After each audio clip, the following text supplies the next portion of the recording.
Banks don't win because they're smarter. They win because the system doesn't let them lose.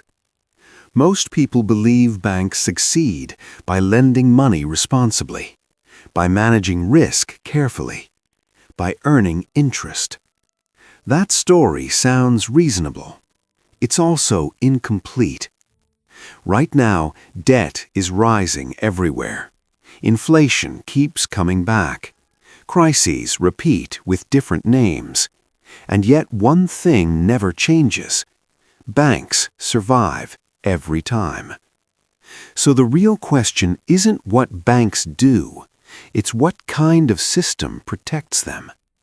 Because if this were a normal market, failure would be possible. But in modern finance, bank failure is treated as a threat to society itself. That tells you something important. At the center of this system is a quiet advantage most people never see. Banks don't just move money, they create it. When you deposit money in a bank, it doesn't sit in a vault waiting for you. It becomes the foundation for new loans. And those loans become new money in the economy. This isn't a loophole, it's how the system is designed. Banks are allowed to lend far more than they physically hold, which means money expands during good times and contracts during bad ones. But here's the asymmetry. When this expansion creates profits, they're private. When it creates instability, the costs spread outward. That's where the protection layer appears. In theory, banks take risks like any other business. In practice, their risks are absorbed by the system itself. When lending fuels growth, banks collect fees, interest, bonuses. When lending fuels collapse, the system intervenes. Liquidity appears. Emergency support is justified. Stability becomes the priority. Not because banks are innocent, but because the system depends on them continuing to exist. This creates a structural imbalance. Banks operate knowing that extreme failure is unlikely, not impossible, just unacceptable.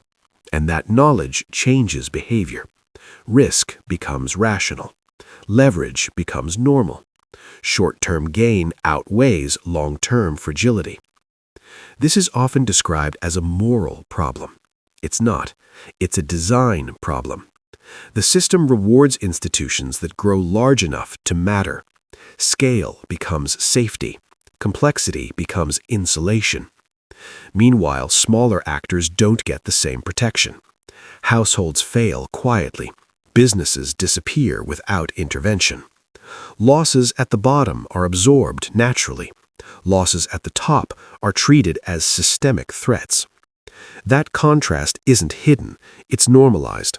Public discussions focus on stability, confidence, trust, rarely on structure. Because once you question the structure, the conclusions become uncomfortable. It means banks aren't competing in the same environment as everyone else. They operate inside a protected architecture. An architecture built on money creation, risk transfer, and institutional priority. This doesn't mean banks are invincible. It means failure has consequences the system refuses to accept. So instead of collapse, the damage is displaced. Into inflation, into public debt, into reduced purchasing power. Costs that don't look like bailouts, but feel like pressure everywhere else. And over time, this changes behavior across society. People take on more debt because stability is promised. Markets price in rescue without naming it. Risk migrates outward, away from institutions designed to contain it. The irony is quiet but persistent. A system built to prevent collapse slowly distributes stress until collapse becomes permanent pressure. Not dramatic, not sudden, just constant. This is why banks don't lose in the way people expect. They don't escape consequences, they relocate them. And once you see that, the question changes.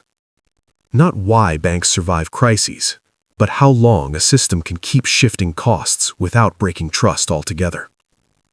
Because trust is the real foundation here.